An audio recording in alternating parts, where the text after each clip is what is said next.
Good evening, and welcome to The Future We Deserve. My name's Tim Waters, and as a volunteer for Longmont Public Media, I have the great fortune of interviewing outstanding members of this community, business leaders, elected officials, activists, experts on a host of topics, on topics, issues, questions that at least I think, and I think others might think, are relevant to the interests of the community. All the conversations in this series of The Future We Deserve are all inspired by responses to the third question of a 3-question interview I conducted with over 70 Longmonters, now almost 14 months ago, in the early stages of the pandemic. And who knew then that we would, this 14 months later, still be in a pandemic, now with light at the end of the tunnel, we hope. But these conversations really are grounded in responses to interviews, and in this case, the topic tonight, the heart of business growth, development, and sustainability. It is part of the answer to the third question that I asked: what are your best hopes for the post-pandemic future? And 3 of the people in tonight's interview were part of those. I'll do these introductions in just a second, but this conversation is really based on some of the best hopes they shared then. And joining them tonight are some of our young, on the rising leaders in Longmont. So welcome to all of you. I'm just going to work around my screen and do an introduction.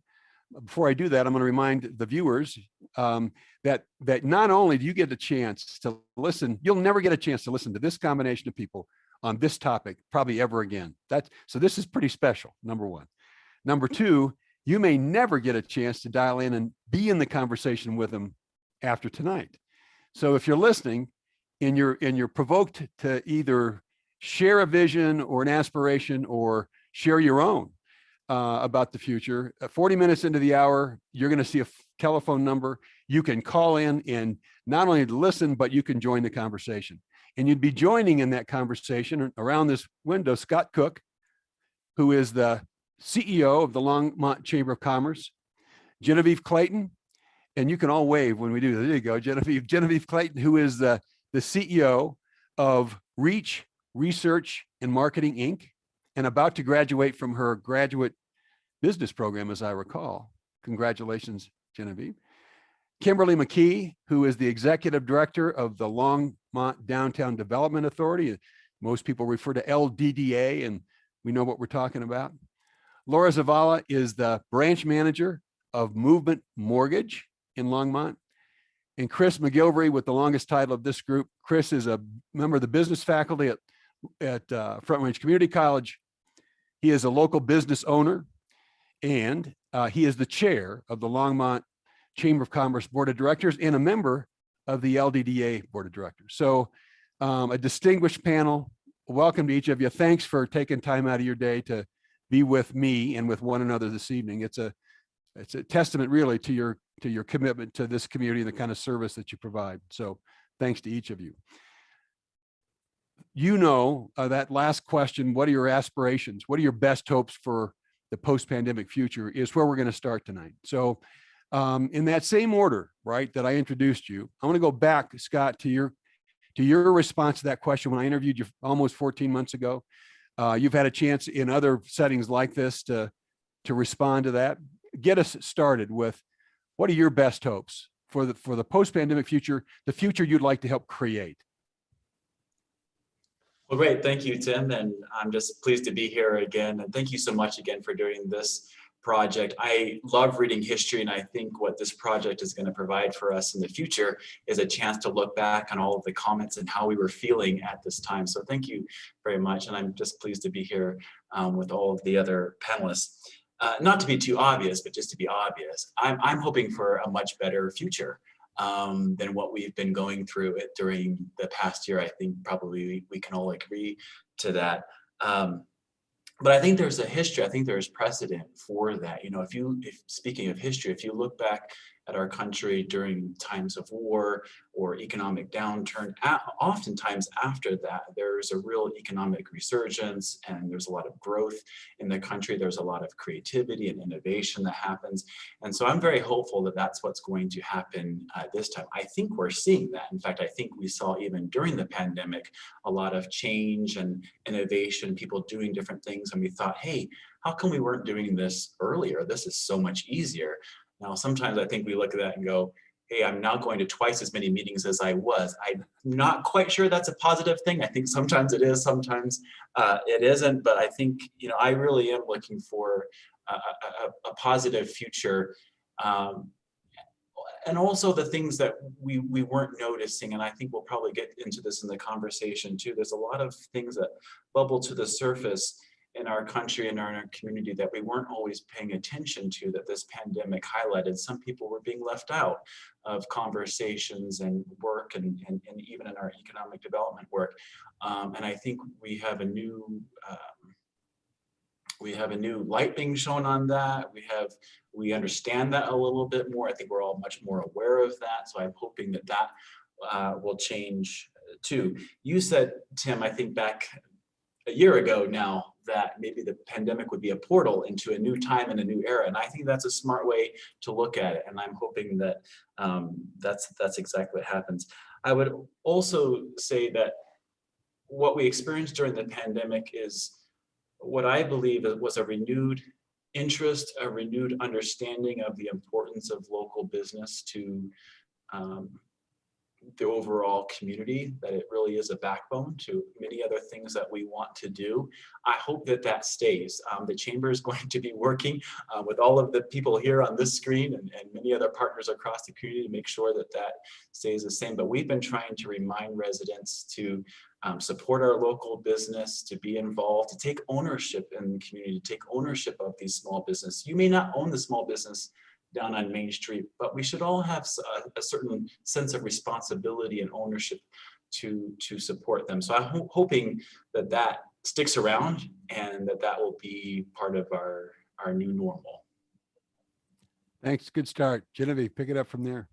Yeah, and it's interesting that you say that too, because that's definitely something I want to see in the future is more responsibility for the fact that we are in a society. I'd like to see people understanding more about it's not just about me and what I can get and what I have access to.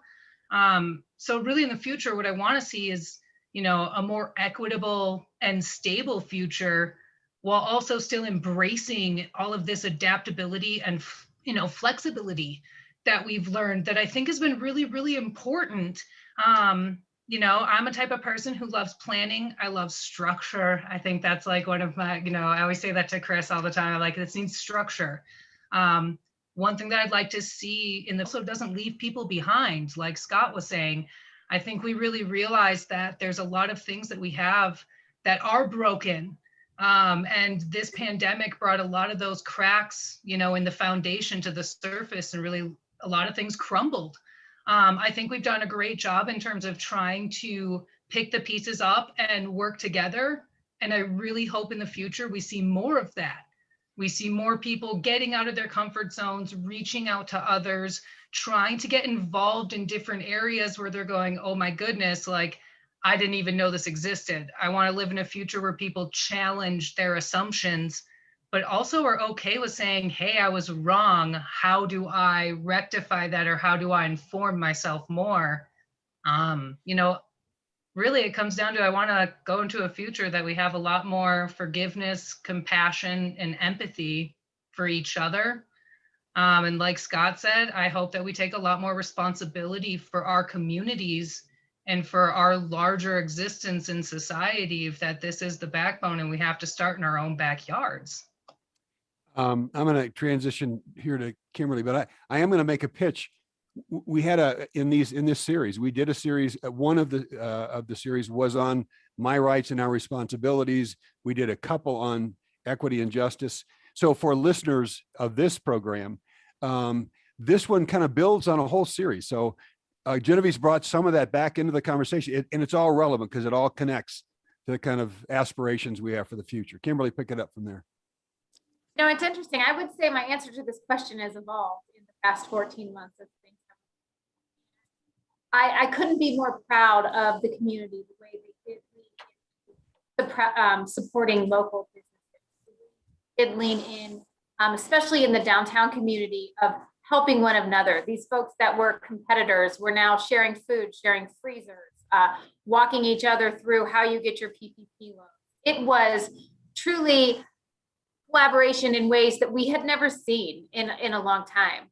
I learned about myself that I value relationships. I always knew I valued them, but that they are at the core and the being of everything that I am, that I do with my interactions with people. And I think that we all learned that these relationships with our local business owners is more than just a plate of food that they put in front of us. We are hearing of our business owners that people sent them flowers on their first day, that they wrote poems, did paintings, which just really was amazing. But that's so much more than supporting the local business community. It's supporting the community. It's looking at the community as more as people that we drive by in our car, or people that happen to live in the homes next to us. When we are forced to be in our own little islands or our own little bubbles, it was interesting to see how important it was to see that neighbor next door and have that chat amongst the fence, and how once you finally had the freedom to go down and see something that you had taken for granted, that you didn't take that for granted anymore. My vision for the future is that we don't take each other for granted, that we do notice who is not in the conversation or who is not in our bubble. And we realize that we're the worst for it, and that we are finding out the tools that we need to make everyone. One of the things that I learned, I was doing a webinar with the Othering and Belonging Institute from Cal Berkeley. And they were really, we've always said that Longmont is a place where you can belong, but they put it in such terms that I finally really got it. And they said, if you're planning a party, you can plan it and you can invite everyone, and you included everyone, that's inclusion, right? But if you want everyone to belong, you have to co-plan that party with all of the folks. And that party has to become a conglomeration of a little bit of everybody. And together your party is successful, or together your party fails. And I certainly hope that we really start looking at the entire fabric of our community, that together we have to be on the ground floor of making these happen. And together we'll succeed, or together we'll fail. As I look at the vision of our future, I see us taking much more calculated risk. Now is the time for us to say, we have seen how bad things can go, and we can overthink things to death. And there always could be a meteor that falls out of the sky and implodes something. But we can't only just plan for the fact that a meteor could fall out of the sky. We need to take calculated risk. We need to move forward. I think a lot of opportunities will come our way, but they will be fleeting. And we need to be ready. We need to be nimble. We need to be thoughtful. And we need to really build on those relationships of our community and continue to make Longmont a great place to live, work, and play. That sounds like we need to have a lot of good luck. Yeah. If you define good luck as the intersection of preparation and opportunity, right? People who are prepared, see the opportunity, have a lot of good luck. Laura, add to this. What are your aspirations? So being in finance and dedicating my career to finances, my aspirations would be, we always talk about the importance of having that 6 months of rainy day reserves, but it's not until you have these catastrophic events where people that are living on a day-to-day, paycheck to paycheck, that they realize why it is so important to have rainy money day. And so, as a community, we have, as professionals in the banking industry, we have to continue to push this in the schools. It's so important, to get this out to our younger generation, so that when you have these events, people can be financially prepared. But as far as city leaders, the community, I think it's very important, and where I would like to see the future go is being, now we know, right? Now we know that in these events that the Federal Reserve will come out and say, forbearance, PPE, this and that. Okay, but now as a city, how do we help our small business owners? And I think one of the things is creating a plan. What's the plan? If we see this again, How do we get this information readily available, day one, moving forward, almost like a FEMA, right? Something that you start calling, something that you can activate when you have these events, so that our small business owners know exactly where do they call, where do they get the information. One of the problems that, I was seeing and I was hearing a lot from small business owners is, yes, there was a lot of information of, great, there's all this federal assistance and they can apply for these loans, but it's like, how do I apply? There was so many people, so many businesses that were completing the applications wrongly. And so then they were leaving money on the table. And then we had all this information about, well, it was the big corporations that were the ones getting all of these loans approved. And it was still our mom and pop shops that were not getting that assistance, and they were the ones that needed the most assistance. So I think as a community, as leaders, we need to have a book that is ready to go.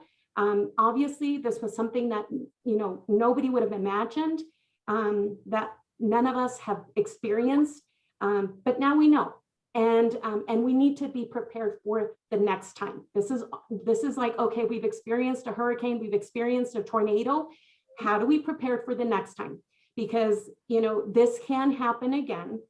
And we just need to be prepared so that we can be helping our small business owners and our families that are living paycheck to paycheck. How do we get them the information? Can we set up workshops immediately? Something that there's already a plan. We have community leaders that, can create workshops, that can create, town hall meetings. On this day, we're going to be talking about how do we apply. This is what you want to make sure as business owners. This is the information that you need to have, because so many are disorganized, or maybe they don't have their business is not big enough for them to have a tax accountant, a bookkeeper. Maybe it's just them. So they need to know what is the information that I'm going to need to know, or that I'm going to need to have readily available in order to apply for these loans, and get every penny possibly that I can, so that they're not leaving money on the table, so that they're not struggling. That's where I want to see the future. Is I want to see, as a community, better education, and having something, a push button. Let's activate, let's be FEMA about this, and let's be ready to serve. Well, there's a bunch of themes that are being articulated. Hopefully we'll get back to touch on all of them. Chris, this first round, close us out, extend the first round, right? with yours. Such a dynamic group here that I end up being the closer. So yeah, Laura, I mean, I appreciate you bringing education into the conversation.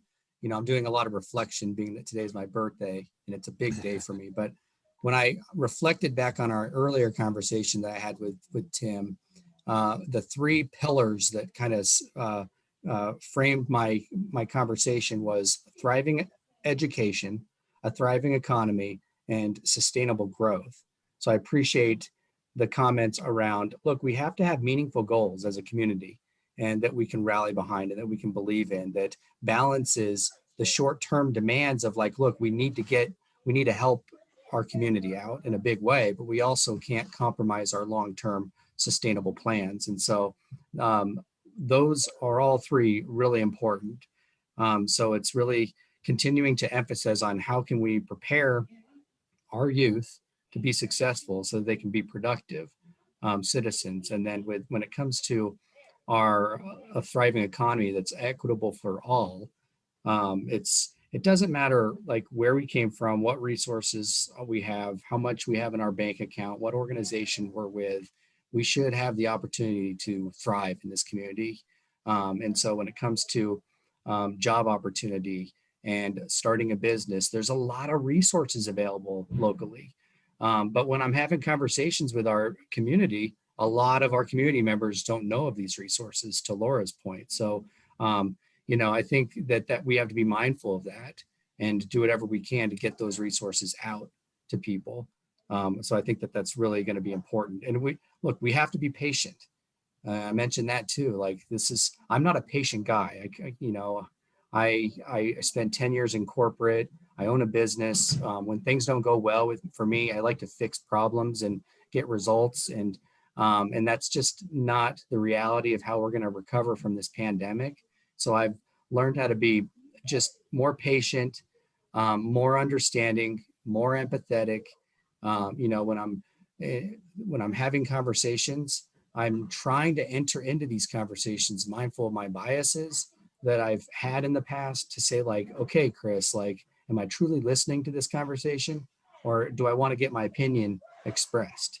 And so and that's something that I'm personally trying to work on. So I think Genevieve hit on this earlier with, it's like, everything starts with conversations. That's what's really unique about this initiative, Tim, in having these conversations with community members is we're engaging, we're collaborating. We've seen some of the greatest examples of this through some of the worst crises we faced as a community.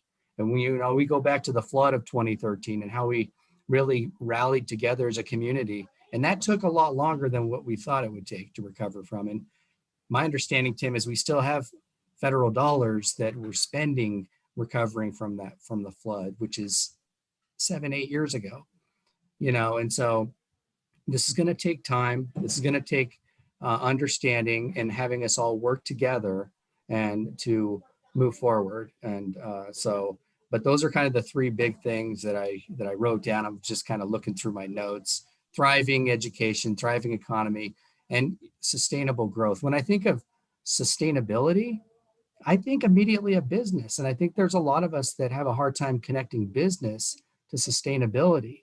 And so I'm always trying to help folks realize, like, you have a small business locally that is a small laundromat. Think of the upside of that laundromat that sustains its operation long-term in our community. Yes, it is small. Yes, it may only be producing a certain amount of revenue a year, but if the employees, the taxes that are associated with that long-term. So, sustainability is really, really important as we move forward. And I'm glad that it's part of this conversation tonight.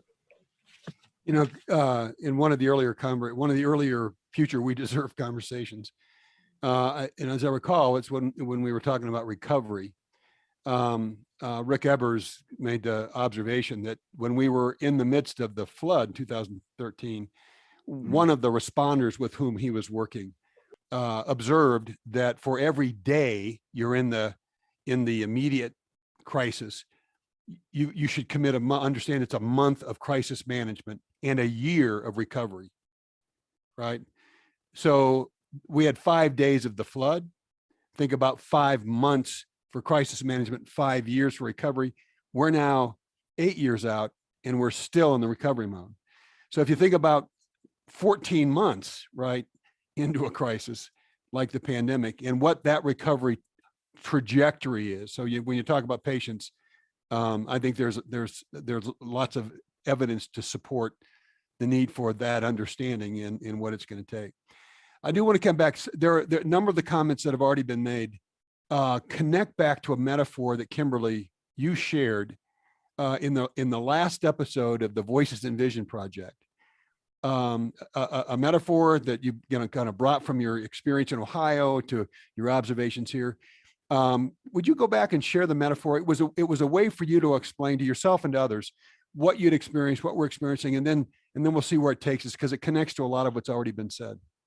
Yeah, absolutely. I moved here from Akron, Ohio. I ran a downtown business district there, and it was so interesting to come here. When I worked in Akron, we were begging people not to leave, to why they should stay in this community and how great it is. And I moved here, and it seems like everyone that moved here wanted to be last man in. I'm it, that's it, we're good, And it's interesting because they're both challenges. So managing growth and managing flight are both interesting challenges.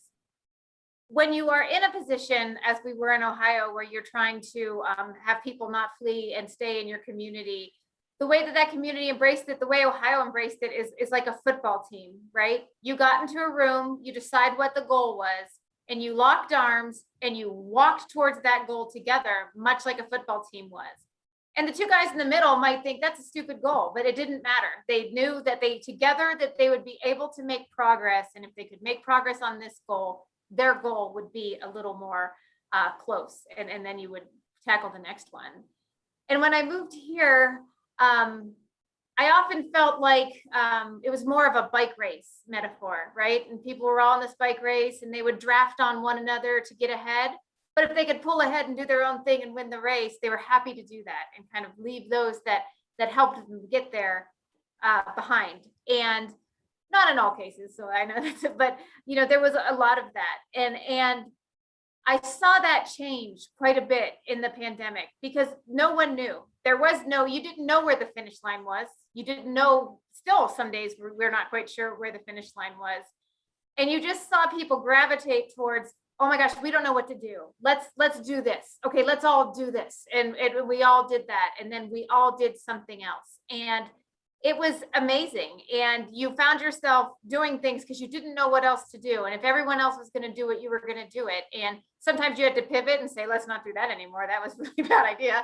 And other times you continue to do it. But everyone was collectively getting to that finish line or getting to make progress or having traction. And those are the kind of things that I hope we never lose sight of, that as we learn the history, that's the piece of this history that we remember. This may not be my thing, but this seems to be where the collective's going. And I'm going to get on board and help push the collective to get to this, or to say, oh, wrong lane, let's shift and do that. But you really do have to do those things together and more meaningfully to be able to get there. It was a memorable and meaningful metaphor the first time you shared it, and it's equally as meaningful tonight. Anybody want to, in this conversation, pick up on any part of that or what you've heard from one another so far? I just have to say, I definitely agree with that. I'm from Minnesota, like small town in Minnesota, Anoka, Minnesota. And it's, when I first moved out to Colorado, I would like smile at people on the side of the street and they'd like give me a weird look like I was crazy. They're like, don't look at me, lady. Like, that's weird. You know, just like, hey, you know, or something like. But now it's been really nice in the pandemic. It's like everybody you look at, or like everyone's like, oh yeah, like want to like connect with you, want to say hi. It doesn't matter. You're walking a street in my neighborhood. You must be in my community. So it has been nice to see that shift in terms of, you know, even just those interactions and those connections where we don't even say anything. Sometimes we can't even tell if we're making eye contact, you know, between masks and sunglasses, like, you know, but we at least like do a hand wave or something. And I've really appreciated that kind of shift towards that. And I kind of mentioned earlier, I feel like a huge piece of that is a compassion and empathy piece. Unfortunately, it's because we're all like experiencing this. So we're going, oh, well, I'm experiencing this, so I can relate. So I'm more compassionate and empathetic. So what I really hope we take from that is I don't have to experience something if I've heard it, if someone said it, if I've, you know, observed in some situation, I know that it's real and I should have compassion and empathy for those or for the situations. So I really hope we grow from those things and continue building on those connections and those communities. Genevieve, I'm going to assume, and whenever you do that, you're probably wrong, but we have more than one generation represented in this conversation.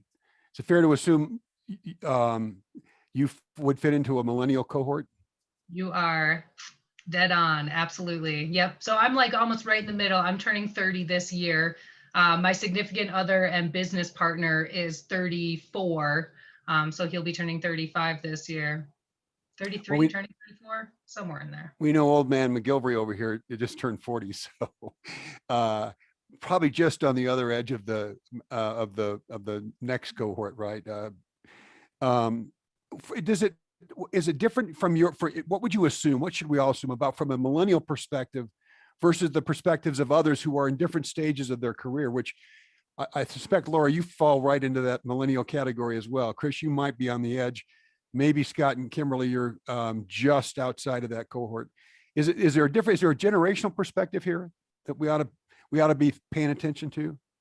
So I definitely, at least for a lot of my generation and for a lot of people I've talked to, is there was definitely a disappointment in terms of what we've been told America provides and what we saw throughout this pandemic. It was definitely, I mean, and I should say that from the perspective of white America. I think that there's a lot of people in America that have obviously understood that society does not work for them and does not provide them the same opportunities.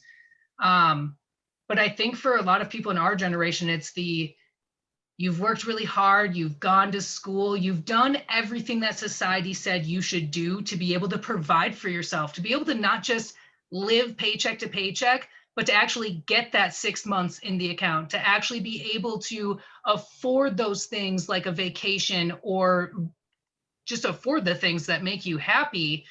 Being able to have the time to invest in yourself.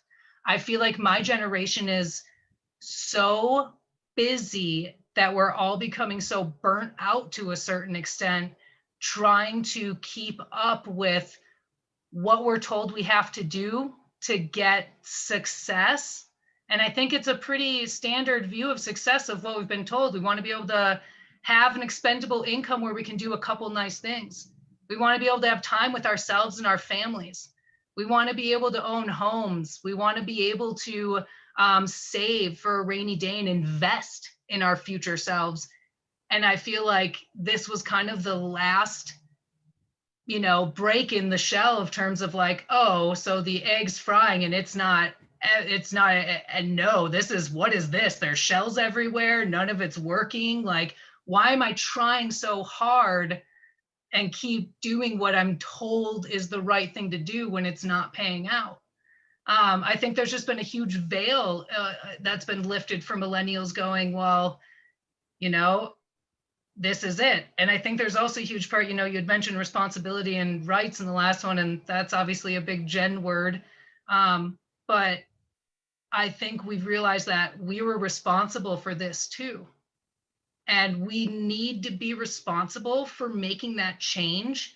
We can't just keep going like this and hand this to the next generation and go, well, we're tired and burnt out and can't do this anymore, so good luck. I think we really need to start thinking about, well, what does that mean that we have to start doing? What does that look like for us? And what do we really want to see society do to support us? I don't have any answers to those questions, but I'd love to see more communities coming around and having conversations like this about that. So yeah, I don't know if any other millennials have that same viewpoint in this group, but I know a lot of my friends and a lot of people that I've talked to in the millennial cohort are definitely feeling disillusioned. Laura, a perspective on this or anything else that you've heard from others? Yeah, no, I love what Genevieve said because she definitely hit the nail on the head for me as far as, being Latina business owner, I get to see a completely different story than others. And I get to hear stories from other small business Latino owners. And, over 80% of all businesses created each year are from Latinos, because Latinos are just entrepreneurs by nature, whether it's owning their own landscaping company, their tile company, their cleaning companies, whatever it is. But majority of the small businesses created every year, majority are from Latinos. When you looked at the statistics of the businesses getting the PPE help, it was Latino small businesses that were getting fewer loans approved. Why? Because we go back to the same topic earlier. They might not have a bookkeeper. They might not have a tax accountant. They're doing their own finances. They're keeping their own numbers. And so not having their books, their numbers in order prevented them from being able to get, as Genevieve was saying, assistance. And as Chris was saying, assistance, it's out there. But if they don't have someone that is mentoring them, guiding them, or if as a city, as a community, we don't have a place where these individuals can go and say, here's how I've been doing my books. I don't know if it's, if I'm missing documents. I don't know if I'm going to have the right paperwork to request for this help, or simply the fear of like, I'm undocumented, but I'm a successful business owner in the community. I create jobs for the community, and I don't know if I can apply for this help, or I don't know if that's going to mean that I'm going to get deported now. So yes, the perspective that a small Latino business owner is going to see as far as the help, as far as the availability of resources out there is going to be completely different. As a millennial, and working in the industry for housing and real estate, I love seeing recent reports that the National Association of Real Estate Professionals and even the Housing Wire, all these amazing. There was a whole story in Telemundo, one of the largest Spanish networks for television, that they did. And between 2020 to 2040, 70% of new homeowners will be Latinos. So we got to invest in the community that is investing back in your community, because a homeowner is somebody that is paying property taxes. You are contributing. And we know that people that are homeowners for businesses, that means you have an individual that is going to be more financially stable, right? They're not worried about, oh my God, my rent is going to be due. Oh my God, my lease is up. Homeowners are the most stable employees that an employer can have. When it comes to students, they have pride, right? They want to be a part of their community. They think about sleepovers with their friends. So we have to be investing in that community. It's a strong community, it's a giving community, and they are investors. Well, I will say this, we're going to keep going this conversation. I am inspired by this group and business leadership in this town, and the passion that you bring to this conversation in all your voices and all your perspectives. That's inspiring to an old baby boomer like me. So who wants to pick it up from there? Yeah, Scott I'll or just Chris? add to that. Yeah, because I just love hearing Laura and her passion, and it always gets me inspired. I mean, she's had an opportunity to speak to my students on a number of different occasions. And so I'm up close and personal to a lot of Latino young entrepreneurs at the community college. And that's something that really drives me. I love going into every semester and I don't know what I'm going to get in the classroom. And so I see a lot of the younger entrepreneurs that may not know of the resources. So Scott Cook and I have this conversation all the time, like how can we be more community focused versus membership focused as a chamber, and reaching our entire community with some of the value that we're offering. And I don't have the answers either, to Genevieve's point. But I love having conversations that lean in with, I don't know, but what do you think? Let's try to talk about what we can do moving forward to make progress, right? And if we go to pre-pandemic, I always like to go, where was our community in 2019? Do you know where it was, Tim? We were an award-winning community at scale, getting nationally recognition for some of the great things that we're doing. And so I don't lose sight of that. You know why? Because we have the same people living in our community than we did in 2019. Yes, the context has changed dramatically, and there's been a lot of changes to our lifestyle, and in our homes and in our businesses out in the community. But at the end of the day, you were on city council in 2019, weren't you?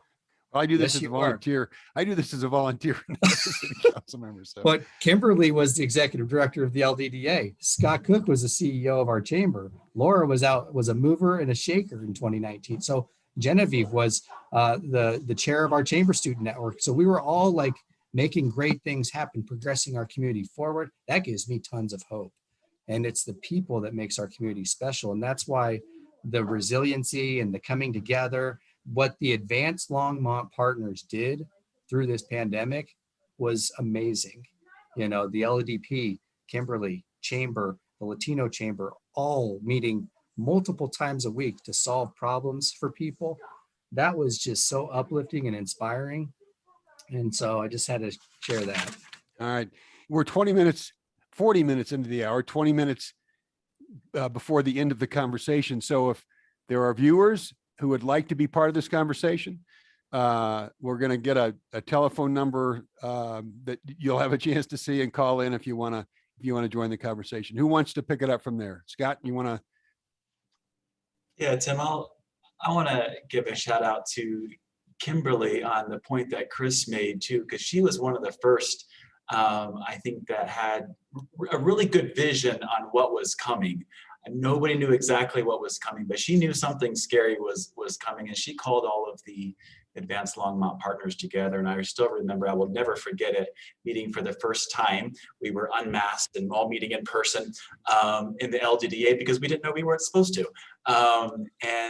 We did that, and from there it started that BRT, or the business response team, that we're still working through with today. And I'll just never forget that, because we almost immediately started splitting up responsibilities between our organizations. We knew from working years together what our organizations were best at. And so we just naturally took off different pieces of work and did that. And I'll add to Chris's comment too, and the others, Laura and Genevieve too, about the hope in the community. But I'm going to add the word pride in the community. I really hope that we can be a model in this community for the rest of the country, perhaps the world, for how we do things here. And I know we're having conversations nationally about inclusion and things like that. But I don't think there's any reason why we can't try some things. Perhaps we'll fail at some things. We've learned to fail. We know we can do that and get up again and try again. On those conversations. And it's not like Longmont hasn't been here before. I mean, we should look at Nextlight. I mean, we're a model for the entire country on how to bring internet to our community in an inexpensive way. There's many conversations happening across our state. There's some bills in the legislature right now about bringing connectivity to rural parts of the state and that kind of thing. And this is happening around the country. We're doing it right here in Longmont. We're doing it really well. And so I'm just hoping that, again, to Laura and Chris's point, we don't know all the answers to some of these questions, but I do think we know how to have the conversations. We do know how to get together. We do know how to split up the work and task each other with different things and then come back, rejoin, figure out what we did wrong, and then carry forward. So that's going back to maybe your original question on the preferred future. That's a future that I'm hoping for a Longmont. That's a part of the future that I would want to be part of. I just add one last quick thing. Struck by everyone's comments, but Laura, what really has struck me since the minute you said it is, again, I feel like we cannot forget the history. And what you're saying is we need to take this history today, right now, and say, these are the things we need to do to be prepared in the future. And the financial workshops and making sure that people have what they need in place, finding out what were the other gaps that maybe we thought we were prepared but weren't as prepared, and how do we, like Scott said, thank you so much, Scott, for everything you've said. The chamber hands down can dig into policy and figure out where we need to be and what we need to do, and we leaned in on them so much, and they really helped us navigate that. And each one of the organizations were able to say, here's where we live, we're going to lean in on this. I saw my board step up and do things that I had never asked them to do, because we were kind of able to manage it. But now, even the way that our board functions, we were able to really see the best in everybody and where those pieces are. And so Tim always asks people their best hopes and their worst fears. And I would be remiss to not say one of my worst fears is we aren't going to learn from this history. History can either be, I go on a diet and I'm like, oh, I feel great. And then 3 Oreos later, I can't remember why I just stopped eating Oreos to begin with, right? So I just really hope that we can take this history and embrace it and build on it each and every day, and not fall back into those patterns that aren't going to make us the best Longmont we could be. I'm just going to be quiet to see if anybody wants to jump in. Actually, so it's interesting too. So I think the next part of this conversation has to be, well, what did we learn? How are we going to apply it? And what other things, what gaps do we see between that? And how do we think we should be filling them in the future? Like a lot of things that I learned personally is just you have to stay flexible. It's great to have a plan. You have to have a plan. You have to have a plan to go off of, but that doesn't mean you can't be flexible and move with things. What does that mean in the future? I think Kimberly, you had mentioned it of, sometimes you just have to keep going. You have to make those decisions. You make calculated risks, but based off of that plan. Knowing that a little bit more, it helps us move forward. Well, what gaps did I miss in that? I think a huge thing for us looking back at that is just some of the partnership gaps, some of the information and educational gaps, some of the structural and operational gaps, some of the mental and physical health gaps. So it's, I think we need to start looking at this all encompassing too of, well, what changes do we start making? What do we keep? How do I guess the biggest question for me, and I actually have a big fear, like you mentioned, Kimberly, is how do I reintegrate into society and not just drop that all and go right back to like, well, this is great. I can just think about what I want now. It's something that I'm still struggling with and trying to figure out with just taking those baby steps back into society, making sure I still wave at people, making sure that I'm still being conscious of somebody else. But like I have a fear of like, well, how long is it going to last? How much more normal am I going to get before I start to let that slide again? How do I identify that I'm not being the best person that I can be and applying what I've learned? And, how do I keep growing with this information? I don't know if anyone else is facing some of those same struggles or those same kind of questions of, I really want to see this. How do I be the change I want to see? Well, my role in these conversations is not to be a participant, it's to be a facilitator. But I have a hard time staying out of it. Some of you would know that from other conversations. Kimberly's right. I years ago, some mentor of mine provoked some clarity about acknowledging worst fears and best hopes, and starting with worst fears to acknowledge those, but to also focus on your best hopes, on your worst fears, rather than trying to avoid worst fears. Strategize around the best hopes. And I do think moving forward, it's important to acknowledge what could have happened or what could happen. But the idea, in fact, Laura, as you were commenting, where my mind went was the notion of an after action review at some kind of scale. And I honestly, I've been pondering and frustrated with how will government, and what's the role of government to play a role in a kind of a mega after action review. What happened? What should we have learned? And how do we use what we learned to get better going forward? The fear is the government won't learn very well or won't remember long enough. And that it is going to take groups like individuals like you and your organizations. And I don't know that government will have the wisdom to convene the after action review, but it could be a participant. If the chamber and LDDA and others were interested in playing a role to bring people together, to make visual, right, or visible what we learned, or what happened, what we learned, and then agreeing on what will it take to apply that to get better next time out. That's what an after action review is all about. If we don't do that, my fear is, Kimberly, the lessons will not be remembered long enough. So anyway, anybody want to bite on any of that? Yeah. Or go ahead, Chris. Yeah, I'll definitely bite on that. So I think the question, Tim, was what role does government play? Yeah, well, that's a big one.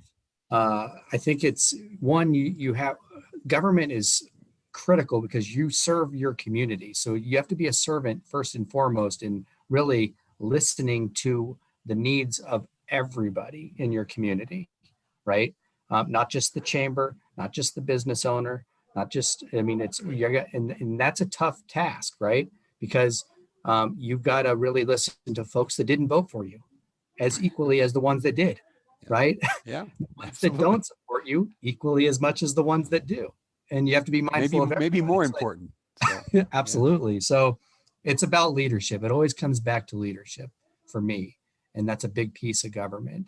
And so, you know, your role is to provide leadership, show up, right? I think 90% of life is showing up. So when we asked you to participate in a Chamber of Commerce community discussion last month, what did you do? You show up, right? And you participate and you listen and you engage. And so I'll go back to sustainability because that's really important for government is, you know, it's balancing short-term demands, providing the needs for what our community needs today without losing focus of what our long-term strategic plans are. And that's the role of government. It's a tricky task, right? yeah, well, maybe we could expand on that in the last part of this conversation. What do, from the chamber perspective, from either from a community college or a small business owner, from a small business owner serving a very diverse population, especially with their financial needs, Laura, our downtown businesses with a kind of a startup, Genevieve, as where you are with your business, what do you need from your institutions, whether that's government or nonprofits or national associations?